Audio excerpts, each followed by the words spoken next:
สุขิตาโหนตุสัพเพเวรีขอนี้จงสำเร็จแก่ตูกำนายเป็นทั้งหลายทั้งปวงขอให้เจ้ากำนายน้อมจิตวันทาพุทธาเริศราส่องทางปัญญา นำพาพ้นภัยพระธรรมมั่นคงดำรงจิตใจทางทันน้ำใสชโรมจิตใจให้ใครล้นล้นพระสงฆ์ผู้ทรงสิ่งธรรมมั่นคงดำรงจนตรงให้เป็นมิ่งมงคลขอยกหมู่10 นิ้วกราบนอบน้อมวันทาของข้าพเจ้าจงมีแต่พระรัตนตรัยอันเป็นที่เคารพและสักการะที่สูงสุดในชีวิตของข้าพเจ้า และขอถวายความเคารพนอบน้อมไหว้สามายังครูบาอาจารย์พระเถรานุเถระพระภิกษุสงฆ์สามเณรพระสังฆาธิการสงฆ์สมณศักดิ์บัณฑิตนักปราชญ์ท่านผู้มีความรู้ทุกตนทุกองค์ที่รับฟังธรรมะยามแรงทางสถานีวิทยุพระพุทธศาสนาแห่งนี้มาด้วยดีตลอดด้วยความเคารพ เป็นสุขเจริญธรรมมาอย่างพอออกไม่ออกศรัทธาโยมพ่อโยมแม่ท่านผู้ฟังวันนี้ก็มาพบปะกันเป็นประจำทุกวันพัดพระวันศุกร์ทางสถานีวิทยุเพื่อการศึกษาพระพุทธศาสนาพระวัฒนธรรม104.5 เมกะเฮิรตซ์โดยการส่งเล็งสัญญาณไปณสถานที่ตั้งสถานีวิทยุนี้ก็คือวัดไฟตำบลสุเทพอำเภอจังหวัดเชียงใหม่ได้รับความเมตตาธรรมจากท่านอาจารย์พระครูสมุวิศวัตรปรกิจโจผู้อำนวยการสถานีวิทยุเจ้าอาวาสวัดป่าหินตำบลสุเทพอำเภอเมืองจังหวัดเชียงใหม่ได้มอบหมายตนตัวข้าพเจ้าและอาตมาได้มาเป็นอยู่กู้จาในการพูดจาภาษาธรรมโยมพ่อโยมแม่ได้รับฟังกัน วันนี้ก็ทำข้าวเรื่องการกุมารเป็นผูกวันที่4โยมพ่อโยมแม่มาฟังทำเรื่องทำข้าวซึ่งเป็นพื้นเมืองเหนือของร้านนาเราจะรับฟังในช่วงเข้าพรรษาในเนื้อธรรมนั้นก็เป็นธรรมะผูกปาราอธิษฐานเป็นธรรมนิยายโยมพ่อแม่นั้นได้รับฟังกันวันพรุ่งนี้เป็นวันพระใหญ่เป็นเดือน11เหนือออก15 ค่ำโยมพ่อโยมแม่การเดินเข้าพรรษามาผ่านมาแล้วครบรอบ1 เดือนวันพรุ่งนี้โยมพ่อโยมแม่ท่านผู้ฟังก็ในการทำบุญเราสั่งสมเราทำบุญด้วยผลว่าทำบุญใจจะทำให้ทำบุญด้วยใจทำให้ใจใสสร้างทานเป็นบุญก่อให้เพื่อหนุนแห่งชีวิตโยมพ่อโยมแม่ท่านรับฟังใครจะบูชาเป็นเจ้าภาพการเทศนาธรรมในวันนี้กับเดี๋ยวก็ติดต่อได้เนาะโยมพ่อโยมแม่ท่านผู้ฟังการฟังธรรมนั้นก่อให้เกิดแห่งความ เข้าใจในวิถีแห่งชีวิตเข้าใจความเป็นจริงในวิถีชีวิตและมีสติในการดำเนินทางแห่งชีวิตตัวเองเอาละเพื่อเสียเวลาก็รับฟังธรรมเทศนากันเด้อ นะโมตัสสะภะคะวะโตอะระหะโตสัมมาสัมพุทธัสสะ กาณกุมารโรอินาคารามปะเวสิตุามทันธามังสัมโปปัสสติอินทิติสาดาวมโนลาภูริสานทั้งหลายทั้งยิ่งใหญ่น้อยใหญ่อันนับไฟตั้งบุญเพื่อเกินโนนเตื่อมตูมออกห้องลุกเมืองขึ้นไปบนจันฟ้ากันว่าบุญแก่กามิลายจังสมหมายไม่ลอดเพียงแค่ยอดเนรปานสุขสำราญบอกอาจไม่มาดเครื่องกามจงได้ฟังตามบัณฑขอบาลีว่าการทากุมาโลปินะกัลลังภเวสีดังนี้เป็นต้นที่ถึงสนโดยไปบัดนี้แต่เธอการทากุมาโลอันว่าการทานบุญสมปานมั่งเต่ากันดังเขาเมืองฟังห่อเรือนนางมองได้มีคนตายเสียงห้อยตัดขาในจารณะสายยังมียุคใหญ่เป็นหมู่ปางกันจูในปราสาทลอยราดไปมามีแก่นตาเต้าไข่ไก่ตัวมันใหญ่เต้ารำตาลใจมันน่านักใสพองสดใสมาตั้งคอตาแม่ปีแม่ปินปิงคอมลาไอ้ร้อยก่อหันใส่ก็บอกเปลี่ยนท้ายมาดูว่างูคบวันต่างจึงปากันเร็วไวไปบอกเจ้าหนอดให้กุมารว่างูหานมันลายยามนั้นใส่นอนทาก็เอาดาบมาแล้วปันกวัดแกว่งเบิดวาดงูก็ขาดหนีหายสามสหายนอไทยเดียวไปหันใส่สมบัติใจกองนั้นหากว่ามันแกว่งเต้นเอาตีเล่นไปมายำนั้นนานได้ยินเสียงเป็นสำเนียงคนต่างออกจากเกาะกองมาว่าดูราคาซึกงูจุงทางกุงตายพันมวยนาจึงจุงทางเป็นผีอย่ามาตีต่อยเล่นใจเตือนไปมา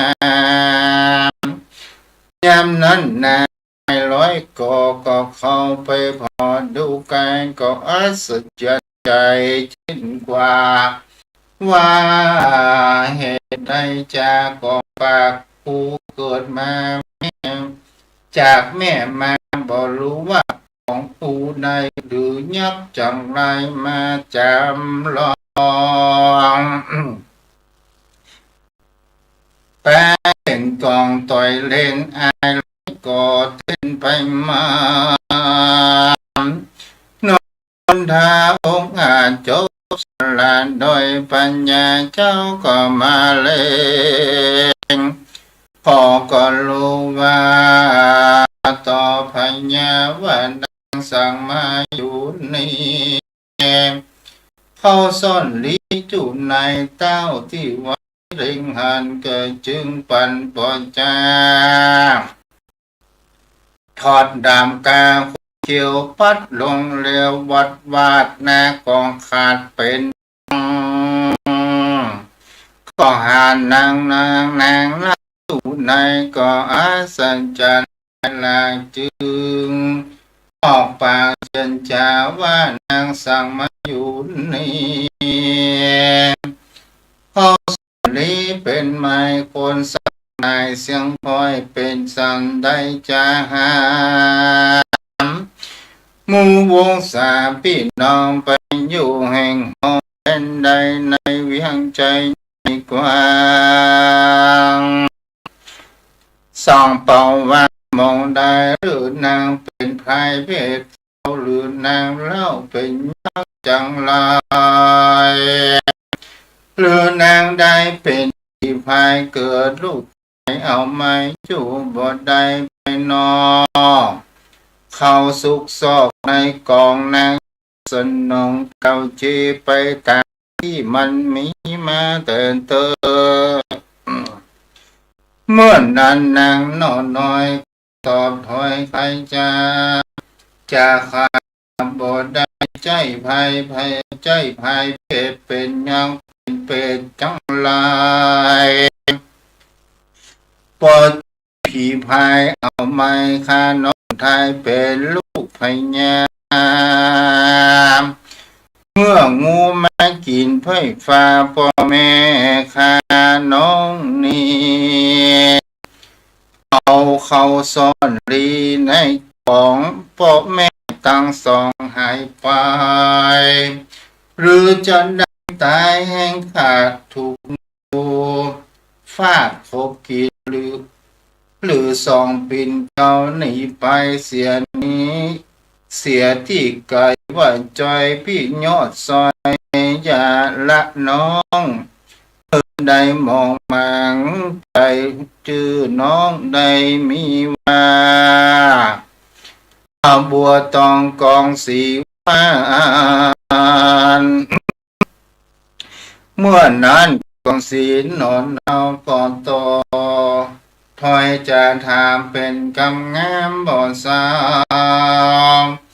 ว่าพี่นี่เราเป็นใดอยู่ที่ไกลหรือไกลอยู่ใดนั้นจะจึงได้มาถึงนี้ขอกล่าวที่ตามลายเจ้าโซเจ้าภายที่ไว้ก็จึงได้ใครจามแต่ก็มาถึงไป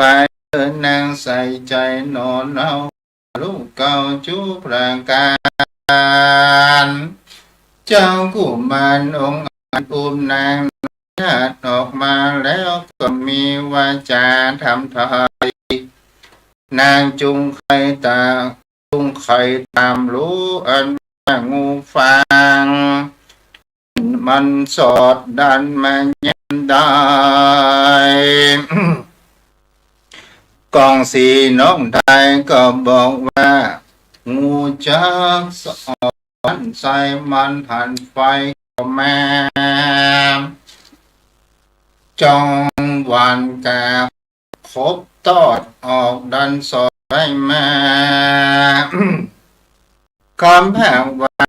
พระภายฟ้าป่าไผ่ฟางงูกบคาบกว่าพบเขียนเป็นนางจินมองขาดจนไผ่ราบเสียงคอยและน้ำเมื่อนั้นกันทานอนเอาก็สองเจ้าเก่นไปปากันไปหารวมมาสองเจ้านั้นสาย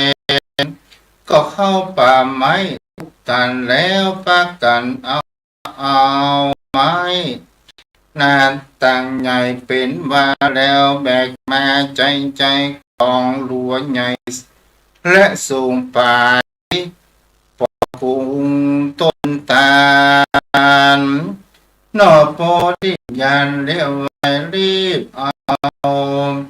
ไฟจีเอาไฟลุกเอาเผาไม้กุกฟวนแล้วไฟพุ่งขึ้นมาแล้วพญาแทนใจมันมีบ่มันก็ปล่อยงูเป็นสายจำเป็นไอ้คำคาตัวใหญ่กาเต้ารำทานมันเกิดวันสดดานกอดเกี่ยวกันไปมาเกี่ยวกันไปมาพ้องมีตาแก่นใหญ่ตาดำเรือบใดมาปือคอพับปูนปูวามเกตต่ำตัวฝักพอฝักพอยใหญ่และน้อยแก้มกันตั้งคอจันพอฟอเมื่อนั้นนอพุทธาไปก็ไม้เท้าวิเศษอัญญาเพศเอาปั่นตั้งเก้าพันจีใส่มูตายของห้วยสับปันตายกองกันดับขาดดับสังชาติอินทรีย์ก็มีหันแลเทวสังฆโตอันวันเทวดามวลหมู่อันลังสาอยู่หิมาปานก็สาธุการยินดีอันบารมีนอนเนาที่เขาหาแปะสันตุมอันแคบงูที่ตายเจ้าบุญหาไว้วัดรับกว่ากาดเอาพินมาติดยืนกายเป็นน้ำแล้วปันซ้ำข้างงูลายแล้วกองกายก็เป็นปูดอปูปอปูลงคงเกิดคันยังดังยังตันหันกำตาเป็นหินหากอตังข้อหากยังมีอยู่เท่าบัดนี้ระนาแล้วหนอบุญดานที่ไว้ก็เอาไม้เต้าชี้ใส่ดูชี้ใส่ดูยิงใจตายตุกกองหลายเลือดแหลตุกกองแผ่ถมน้ำดูนาน้อยใหญ่โดยจะลายไม่เท่ากันเอาชี้ใส่ก็คืนในเรื่องปานเขาปุ่งนั้นจื่นสู่กันนิ่งอยู่ในใจว่าเป็นเหตุใดจะหายกมือไว้สาดำเหตุหือแจ้งเจตในใจขอได้ใครหูขอได้อูตามได้แต่เติมเมื่อนั้นนอโพธิญาณก็ใครขันเก่าอูได้รู้ความมีคือเจ้าบุรีน้อยใหญ่รู้แจ้งคอยจุราการการผู้บันกล่าวแล้วเขาก็พร้อมแผ่วใจบานสาธุการยินดีปิติมีเกิดต้องยกมือสองสาธุการจากคำหวานว่าพญาและเขาได้เป็นคนเราขึ้นมาย้อนบุญบารมีแห่งนมุนีเป็นเจ้า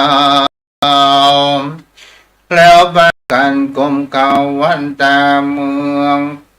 ปาลาใหญ่กว้างอันห่างล้างเหมือนปี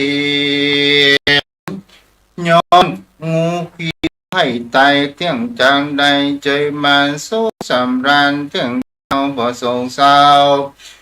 บังคีมย้อนหนอมุนีที่ไว้ได้พูดไว้จุคนก็มีหันแหละนะเมื่อนั้นเมื่อเจ้าพอ พญามมีอาชญาปงขานเหิมอาคนในให้กองให้กองใจเป่าลงไปทั่วห้องเวียงใจว่าแต่นี้ไปนาบ่เนิ่นช้าหลายวันข้าวจับปงปันบุรีหือเจ้าบุญมีน้อยหน้าสบายราแต่นเมืองยกนางบุญเรืองยอดซอยงามจอยกองสีเป็นทีวีแนบฟางเป็นเจ้าจ้างแต่นไปกันวันใจโจกใหญ่มาจอดคอยแล้วเต้าตนแก้วพญาจึงถือนางมานั่งไกลเจ้าโนไทยการธนาราชนั่งเหนืออาสนะแล้วอุอาอุสาเสกอดิริกเป็นพญาตนราชาพ่อเต่ามัดมือกล่าวกับไปว่าจุงใดสุขสำราญมองผ่านส่งสอยู่เที่ยงเต้าตีขาจงได้ปากันแต่งสร้างเมืองกว้างเรืองไล่ฮือไพ่ไตปุ่มเท้าสุขย้อนเจ้าแต่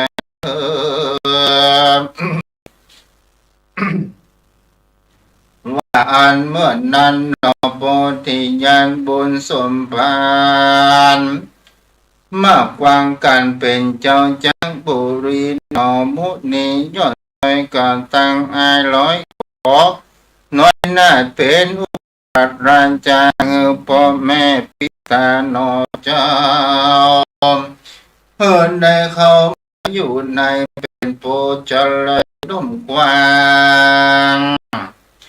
เกิดอ่านสัพปะการสุขสำราญชื่นใจแก่หมู่ไพ่น้อยคนน้อยเจ้าจอมใจกันธนาราชอยู่ปราสาทรังดีมีเป็นสุขที่เที่ยงเท่าโน่นเนากองสีก็มีหันและนากันมีผู้โจตนาโจตนาถามเหตุเสียงเขตนั้นว่าเหตุใดจะเมืองหมู่ปล่อยถูกงูกินกว่าควรไข่จะเก่าแจ้งเสียงแห่งสังกาหลายชาติมาสดหลายกับโกขนานายังมีพญาตนหนึ่งตนท่านทายเสวยเมืองนี้แล้วได้ชี้แจงไว้ว่าใครดีได้อยู่เมืองนี้ปประกอบตามธรรมคือตัดรัตธรรม10ประการอันมากยิ่งนานาขอประการวินาศเขาขอเอาบ่วงบาดชิบหายปากันตายบำบายแต่เตอว่าอันต่อจากนั้นมายังมีพญาหนึ่งโสดใจยำโหดอ่านธรรมปล่อยใจดำกระยาประสุตามธรรมได้กันตามสามพร้อมหมู่ไพ่ฟ้าประชาตั้งเสนาจูศีลบ่อยู่ลังสาเมืองจึงมาชิบหายถูกงูคบตายเสียงคอยเมืองที่ที่หันใดปรากฏว่าเมืองนาคาราชว่าอันที่อันใดดังไปเป็นกองใหญ่นั้นยังมีไว้ต่อมาคือดงพญาฝ่ายส่วนที่งูตายกองก่อการะต่อมาชื่อว่าต้องยังเป็นเมืองฝั่งในการะบัดนี้นาตันโตปัญญาแต่ไป นาตนจะฟังกันท่ากุมารมีสมปานตั้งเต่าได้เป็นเจ้าปารา รายปีมาจบคอยมีใจคือสอดถึงตนยอดพิตามจะเป็นผู้ใดนาไปแจ้งเจ้าจึงแสงบอกเรานางโนนเนากองสีว่าจุงอยู่นี่ปาลากัสองขาพ่อแม่จุงยาจุงอยู่แก่เจ้าประจามได้อดสาอยู่เฝ้าเป็นเจ้าเพียงใจขอพี่ขอลาไปจากน้องไปสู่ห้องเดินกายย้อนไปหาพ่อขอน้องนอนยอดซอยใดชื่นจอยสารบ่นานเนิ่นจะจักไหวนาขึ้นมาขออย่าอะไรหาปีบัวตองกองสีหนอเราได้ยินเจ้าเชิญจาก็มีน้ำตาถ้าใครมีใจมามีหัวใจหมุนไม่ร้องรำไม่ไปมาแล้วมีว่าจะตันต่อว่าขอเจ้าน้อยหนอไปดีการบุญมีจันก่อนมาไรตอนทำหาพระปิตาพ่อเจ้าจงได้ไต่เต้าขึ้นมา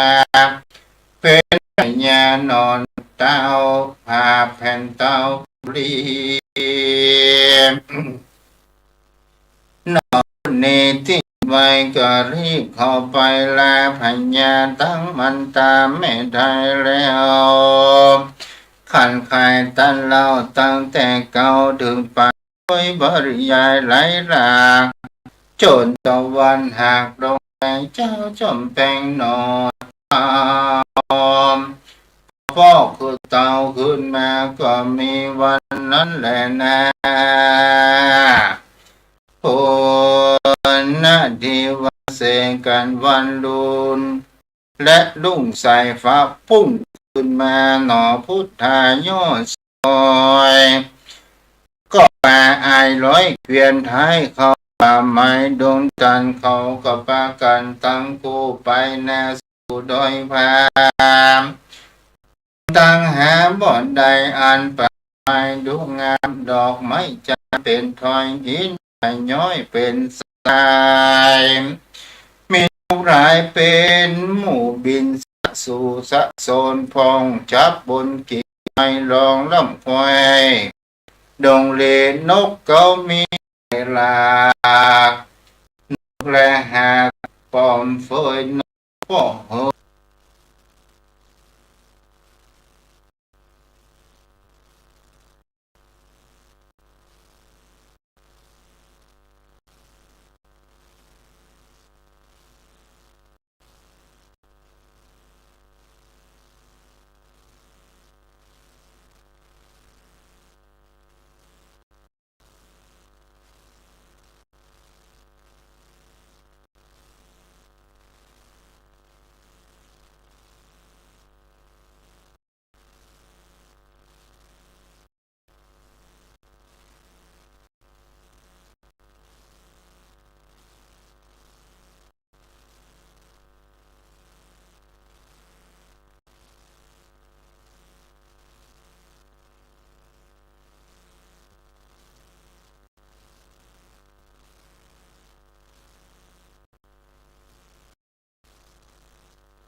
เสียงคอยละดุ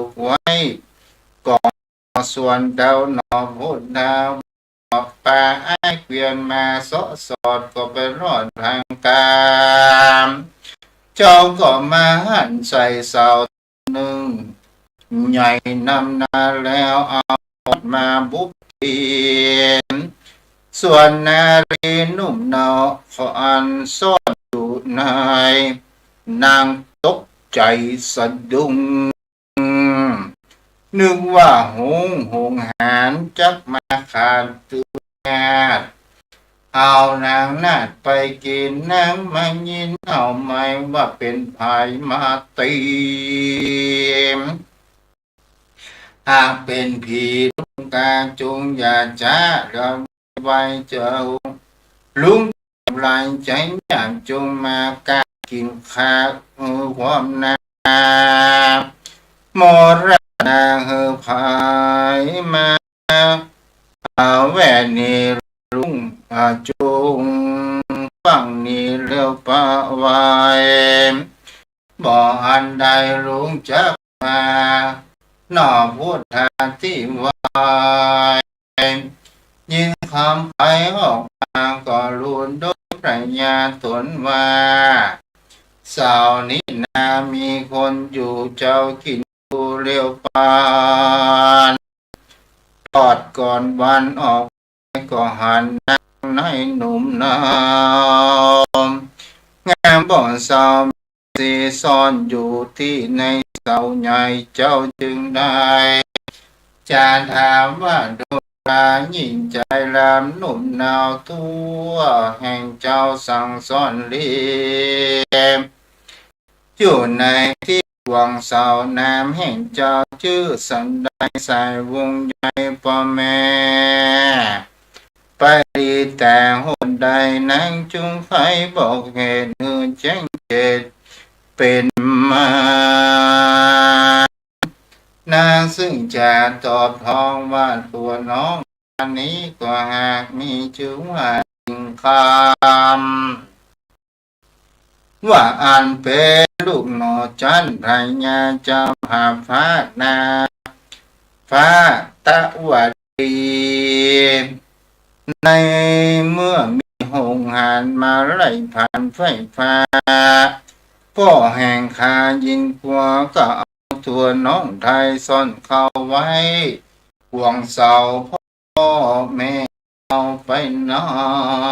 ยหรือจันใจมุโมก็บรรลุได้แลนา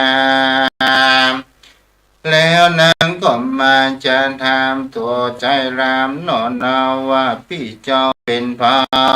ยลูกที่ไกลหรือไกลมาหรือเป็นอินตายจะมาลงแหล่งลาลงมาหรือเงียบเอาภัยเพศแทแรงเป็ดแรงนาหรือเทวบุตรตาอาจกาพุทธนาคาตายมาลองใจข้านี้ขอจุงเก่ายีตามมี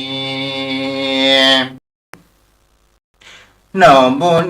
ย้อนซอยก่อนตอบถอยกำจาว่าดูลานานาทายพี่มีบทใจอินตาหรือย่อตาภายเพศตะลังเป็ดมา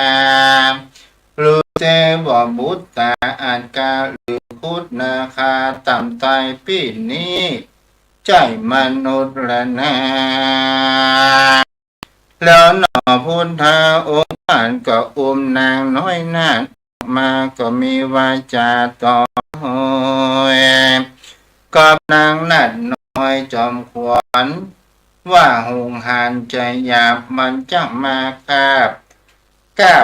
ยำดอยนางก็ขายบอกว่าลุงเท่าจักเบียดเบียนพี่มี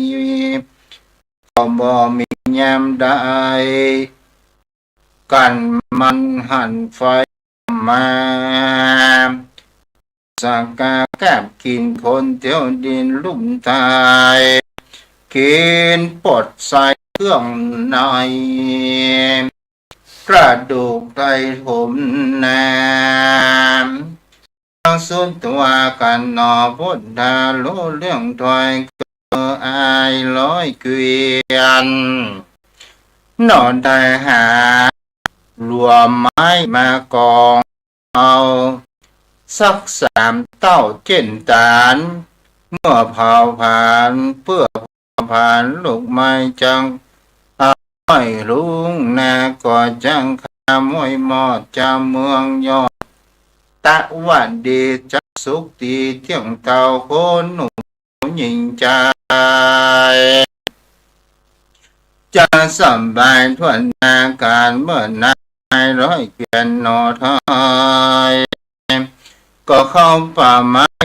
นาแล้วเอาหลวงมาก่อไว้พวกกองใหญ่นำนาหาหากจักว่าสามเจ็นตานพอจะนานเท่าใดก่อนดังไฟเผาไหม้แล้วแสงไฟก็ลุกแจ้งไปตัวแห่งเวียงใจตานในกาละนั้นนานว่าพญาแทนใจบาก็ตามกรรมนาก็ปล่อยลูกมาหลวงลายรีบพันภายไว้มองออกจากห้องดงไฟตัวมันใหญ่เต้าจ้าปากมันกว้างเป็นวานมีแก่นตาล็อกแรกร้องแจ๊กแจ๊กปุ่นกูคนตามตัวเรือมาอาบปืนปีกผับไปมาปอมืนตามัวเด่นปีกมันบินแต่มันสอดต่อเต้ารอดถึงเมืองเสียงนั้นเนื้อดันเนืองกองบินเต็มต้องฟ้ามาที่นันนอพุทธาที่ไว้ก็เอาไม้เต้าจีใส่หงลุงไตเสียงจาดหงไตขวาดกองกอในกาละตอนนั้นมาจึงได้ใส่ชื่อว่าดอยลางลุงมาวันนี้แหละนาเมื่อนอนอโพธิสัตว์เจ้าก็เอาไม้เท้าปังไปจิดูยิงใจมวลหมู่อันตายอยู่น้ำน้ำและกระดูกหมูหมาเป็ดไก่สัตว์น้อยใหญ่นาอันมรณะความนาก็ขึ้นมาดาวคนหนุ่มหญิงใจเขาก็มีจะไม่ชื่นสูมอัศจรรย์อยู่ในใจเขาสงสัยหลายหลากว่าตายแล้วขึ้นมาแล้วเราไรญาอามาตย์ปัญจราชหนุ่มนาวนับผ่านเจ้าและอาจารย์โยธาหารจงผู้ก็พกันอยู่นำนาก็อุตสาห์พิเศษอดิเรกมงคลยกยังตนกันได้กุมารนอโพธิญาณบุญใหญ่เป็นเต้าไทยภาพเมืองยกทางบุญเรืองยอดซอยงามชื่นใจเป็นสีเป็นเทวีแจ่มทางหุ่นในสร้างบุรีก็มีหันแลนาโจรตั้งโกกันมีผู้ใดโจรตันนาได้ก็มาถามไทยว่าเหตุใดหงหานจึงมาผ่านเขาตั้งหลายเพื่อเข้าตายอันจาผู้เจ้าแม่เก่าทองแม่นจ้องตามธรรมควรเก่ากรรมใดว่าจัดก่อนกินเดิมมายังมีปรัชญาตนหนึ่งใส่หากบาปใบปาแล้วปรัชญายศใหญ่บอกเกิดไว้ตั้งบนบอกเกิดหนุนตาบาปบุญบ่หาบาปบ่เอา อยู่ตามเก่าธรรมดาศีลแห่แปดโปรดรักษาเป็นดังนี้และดีๆก็ยังมีในวันหนึ่งสายตนท่านใดพระญาปาเสนามนหมู่แอวเล่นอยู่สุส่วนอุทยานเป็นที่สำราญแต่สายแล้วประกันยังอยู่ที่พื้นอยู่เก้าสายทัดฐานในกระนั้นสายยังก็ยังได้มีหมู่กาปากันมากินหน่วยไม้แล้วก็ขี้ใส่หัวพญามันก็ปากันหนีไปพญาก่อนได้คิวโคจึงได้ใส่โทษหมู่กาก็เฮเสนามาตประชาราชคนจุมไผ่ไตน้อยใหญ่กันว่าการภายป้าแรงการนายปาลาเขตคันจุงข้ามันหือตายใดข้ามันใดนับรางวัลจักหึงมาเรื่องว่าการค้าบ่ได้อาจจะใหญ่ก็มีไว้เที่ยงจะได้ถึงตัวจ้างตัดหัวมันขาดหรือพินาศมรณะการพยายามแล้วอามาตย์แก้วเทียมใจก็เป่าไปตรวจตองคงคิดห้องลาเจ้าเมืองขาแรงกาเจ้าปลาน้อยใหญ่ภายอยู่ในก่อขายังแรงกาในเขตคันก็มีหันแลน้ำการสมิงกระเด็นในขณะนั้นใจยังมีก็ยังได้มีพยากามันก็มาหันใส่แรงกาได้มรณะมันก็โกธาอาฆาตมาเกิดจัดใดนาจัดตัวฆ่าเขาทั้งหลายได้ตายบอกไว้มันก็บอกมันก็เป่าไปเป่าร้องคืนไปฟ้อง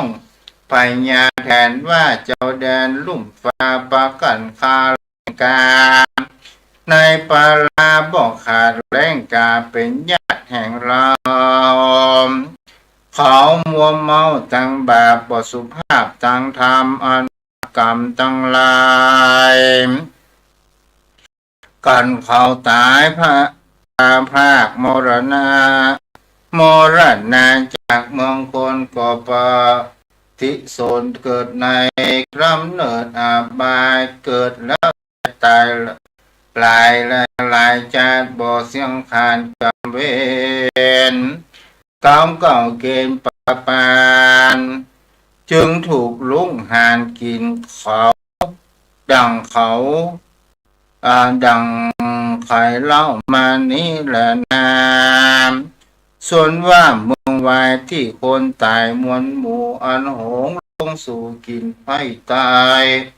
หาปรากฏได้ว่าเมืองหงสาวดีหากเอาจิมีหงเป็นเก้ายังมีเต้าบันนี้แหละนามตันโตพระไทยทัดแต่นั้นไปบอกนานกันทากุมาร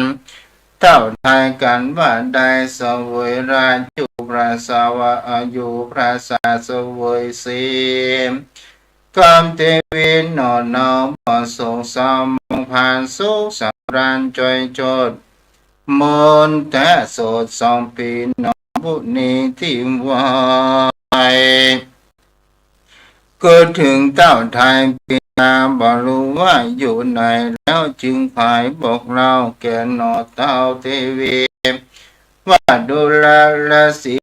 ซอยแง่หมดหน่อยบัวไปพี่จะไปเอี่ยวป่าเพื่อสอดลาตากายพี่จะไปหาพ่อพิตาบ่รู้ว่าเป็นภัยขอน้องไทยจงอยู่เป็นกูปลาพี่ขอลาน้องนาวเหี่ยวป่าเศร้าดงน้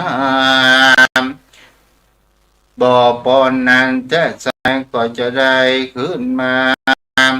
ตังสุตวามนานนางสิ่งคำยซอยได้ฟังถอยกำใจแห่งสามิกาเจ้าจึงตั้นเราตาขายว่าพี่จะได้สอดดันจงตั้นไปดีขอบไรมีโจกใหญ่ผ่านป่าป้อไทยพินาขออย่าจ้าเดียวปันรีบสดดันมาเป็นพญาดังเก่าเต็มเถิดว่าอ่านเมื่อนานมาสัญจรพ่อไปลาพ่อเจ้าราชาตนเป็นอาธิราชและนางไทยสิ่งคามแล้วใครกำบอกเราตั้งแจงเราถึงไปโดยปริยายไหลลาพยาหาฟังเจ้าฟังเคยเล่าขี้ยา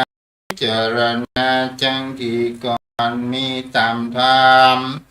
จึงไข่กำปงอาจเนอจันหน่วยหน้าดิงก็มีหันและนานิติตังกิญญาสังวรณาวิเศษจากห้องเหตุการณ์ทักกุมารผูกที่สี่ยังบ่ถึงที่คนไปขอหญิงใจน้อยใหญ่จุงอดใจอยู่ทางผู้ควรแห่ยังมีจุงอดขันตีฟังต่อแต่เธอก็บังคมสมเร็จสำเร็จวันนี้ก็ได้ฟังอย่างเรื่องกันทักมารก็คือมันมี เกี่ยวกับที่ทางพญาเจ้าถ้ากุมารได้ไปจ่วยเจ้าเมืองสองเมืองก็ได้เมืองหนึ่งนั้นชื่อว่าตวดีแล้วก็นางถูกแหงงูจาปาราถูกงูกินผมนางก็เอานางไปซ่อนอยู่ในกล่องแล้วก็การถ้ากุมารไอ้ล้อปอไอ้เลยไปปะใส่แล้วก็ได้เอาไม้เต้าอันที่ปั่นหื้อก็จิเป็นที่จิหื้อตายก็ได้จิหื้อเป็นก็ได้เนาะเมียอยู่สองเมืองในเรื่องนี้มันเป็นบุพกรรมเวรของเจ้าเมืองทั้งสองก็คืออดีตชาติได้เป็นเจ้าเมืองแต่มามีศีลมีธรรมและทีนี้เนี่ยความอาถรรพ์ของงูก็ตามของนกก็ดีแต่อาฆาตผูกกรรมผูกเวรกันไว้สาธารณญาติโยมทั้งหลายนี่ก็เป็นสิ่งที่เราก็ต้องสังเกตและฟังและพิจารณาดูวันนี้ก็มีผู้รับฟังตังเฟซบุ๊กแม่สมศรีน้อยปัญญาแม่ประกายพวกมูลเจริญแม่ครูธนัญญาแม่ครูธัญญากศน.ป้อนานอินสมโยมพ่อโยมแม่ท่านผู้ฟังเอาแล้ว วันนี้ยังมามีกันเตะเตือนวันนี้ไผ่จะโทรมาวันนี้นานขอเว้นกำเพราะว่ามันสั้นเนาะถ้าเจริญพร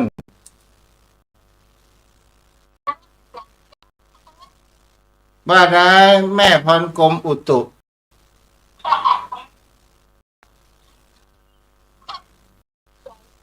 เรื่องไงอย่าง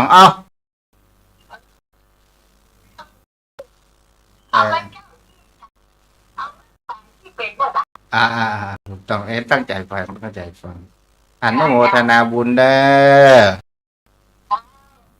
สักกันเจ็ดก็ จะสร้างคันเทศก็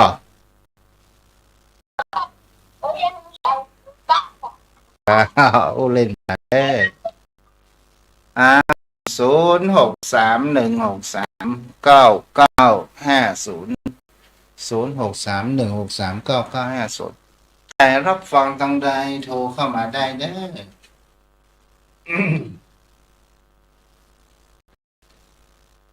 0631639950ตะกี้ไผ่โทรมา20แม่ในเมืองแล้วมันมีไผ่โทรมากับอู้ปนหนานเด้อ1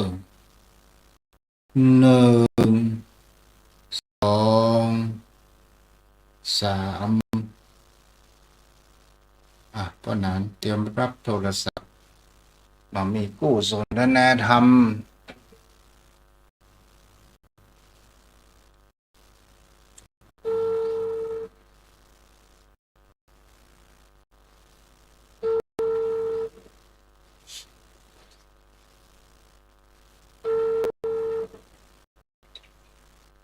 ครับขอ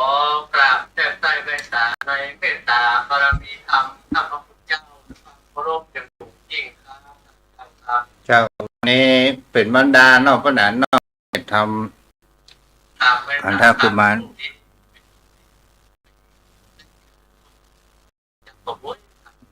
เว้ยวันพรุ่งนี้ให้ไปได้ปากันเด้อป้อนานเด้อไปโบสถ์เนาะอ๋อพวกหลวงปู่เข้าโบสถ์ครับจะเข้าศีล เจ้านี่จะเข้าช่วงแรงนะครับอาจารย์จะเข้าช่วงแรงบ้านผมที่เข้าเจ้า60 โมงนะครับเข้าตอนเช้าตอนก้อนก็เข้าตอนเช้าเหมือนกันละแล้วจุกเราถ้าเป็นวันเข้าภาษา10เพลงออกภาษานี่มันเป็นบรรดาเป็นรอนะครับแม่นละเข้าต่อไปคนนี้ครับเจ้าเวลาครับวันนี้ป้อนันมีเรื่องอ้วยอย่างของเจ้าพ่อที่เรา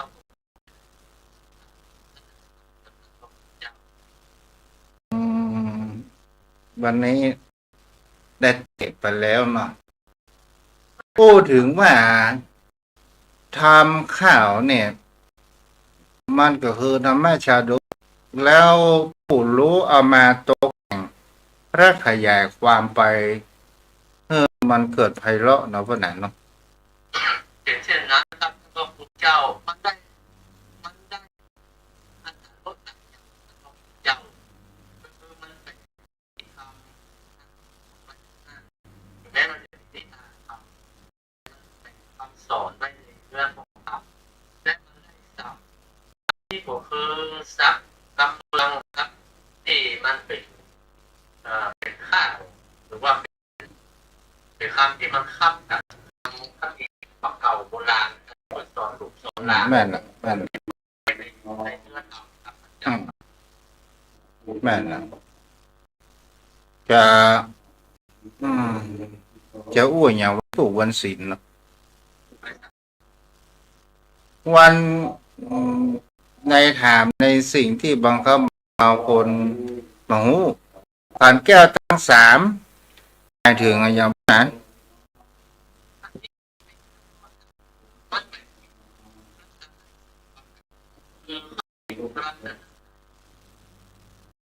พระพุทธธรรมประสงค์พุทธังอรหังธัมมังอรหังสังฆังคือพระพุทธคือเป็นหน้าเป็นเจ้าธรรมันเป็นสิ่งที่เกิดขึ้นตามธรรมชาติแต่เป็นสิ่งที่ผู้ปฏิบัติคือผู้ได้เฉพาะตนพระสงฆ์ได้แก่บุคคลเหล่านี้คือที่ญาติธรรมได้แก่ที่คือเพื่อนเอาตัวย่อครับจุปฏิปันโนชุปฏิปันโนยะปฏิปันโนสามีปฏิปันโนครับป จะเอาเฉพาะประโยชน์นะครับเอาเข้าพระราชดำเนินเริ่มต้นก่อน พวกนั้นก็ได้ละ ไม่ตัดครับ เอว่าภาระอันที่สองแห่งการสวดพุทธมนต์หรือว่าเจริญพุทธมนต์เนี่ย อย่างครับวันพวกนี้บางวัดบางวัดเพิ่นก็มีสวดกรรมฐานเพราะว่าต้องแห่งการสวดนี่นะ ที่วัดของเก้าของผมก็สวดกับพระเจ้า เพราะว่าพลังแห่งการสวดมนต์เนี่ย ถ้าเราเพราะว่ามันสามารถที่จะทำให้โรคภัยไข้เจ็บแห่งเขาว่าความเครียดก็ตาม จะทำให้จิตใจของเรานั้นเกิดแห่งเขาว่าคลายแห่งความเครียดแล้วถ้าเราสวดมากๆมันก็ก่อให้เกิดแห่งความจดจำแห่งปัญญาของคนเรามาเป็นอัลไซเมอร์แล้วก่อให้เกิดแห่งเขาว่าโรคภัยไข้เจ็บของเราก็จะมามากมายเนาะเพราะนั้น อันนี้ตู้อ่านหนังหนังสือนะ บทสวดถ้ากับมันเป็นการบทสวดที่โป้งอย่างทุกขังนั้นนะผู้เหตุเป็นกองสังเมื่อเอายึดมั่นมากเมื่อเอาคลายความนะเมื่อเอาปล่อยวางแล้วใจเอาสบายเพราะว่าในบทสวดเท่ากับมันเป็นบทสวดที่พิจารณาถึงสังขารทั้งหลายทั้งปวงความเที่ยงของสังขารคือเอาทั้งหลายเนี่ยเพิ่งรู้ว่ามันเกิดขึ้นตั้งอยู่และดับไปมันเป็นนี้ของมันสามารถที่จะไปยั้งได้เมื่อเอาสวดบ่อยๆมันก็ได้มันพุทธานุสติได้ทั้งพระสติไปโดยการกระทำเจ้าวันนี้เราบางที่เขาโปร่งวางปล่อยวางเขารู้จากความเป็นจริงเราก็ไปยึดติดเราไปยึดมั่นเราก็ปล่อยวางได้แล้วกันเจ้าแต่บางที่ก็แปลตัวก็เข้าใจบางที่ก็แปลก็คือเอาผู้สรุปง่ายก็คืออริยสัจสี่ของพระพุทธเจ้าเนี่ยเนาะเพราะว่าต้นเหตุแห่งความมันมาความทุกข์มันมีอย่างพ้อง มีความเกิดความแก่ความเจ็บความตายความความเศร้าโศกความพิภัยรำพันแล้วเหตุมันมาจากไหนมันก็มาจากตัณหาความอยากได้อยากมีอยากเห็นแล้วความทะยานอยากภาวะตัณหาคือความอยากจะเป็นนั่นจะเป็นนี่อยากจะเป็นเจ้านายในตัวอยากจะมียศถาบรรดาต่างๆนานาวิภาวะตัณหาล่ะก็คือความบ่อยากจะคือสิ่งที่เราบ่อยากได้บ่อยากจะให้เกิดขึ้นอย่างเช่นเราบ่อยากความแก่เกิดขึ้นเรามีความเจ็บเกิดขึ้นเราบ่อยากจะมีความตายเกิดขึ้นอันนี้มันก็เป็นตัณหาเหมือนกันแล้วทางที่จะแล้วเมื่อมีเหตุแล้วเราจะควรทำอย่างไรวิธีทางของมันก็คือมักมีองค์8มีสัมมาทิฏฐิก็คือความเห็นชอบถ้าเรามักมีองค์8ก็คือการสำรวมกายวาจาและจิตใจและมันก็จะสู่แห่งความแห่งเขาว่าเห็นแห่งความจริงและทำให้จิตใจผ่องใสนอกประดานเนาะถ้าเอาไปนี่อันองค์8ไม่มีทั้งศีลสมาธิและมีทั้งปัญญาทั้ง8ข้ออยู่ในนั้นครับพระพุทธเจ้าเนี่ยที่เขาหมดเวลาแล้วป่ะนั้นลืมพอกราบแต่ตายไป3เมตตาเจ้าด้วยความเคารพอย่างสูงยิ่งนะต้อง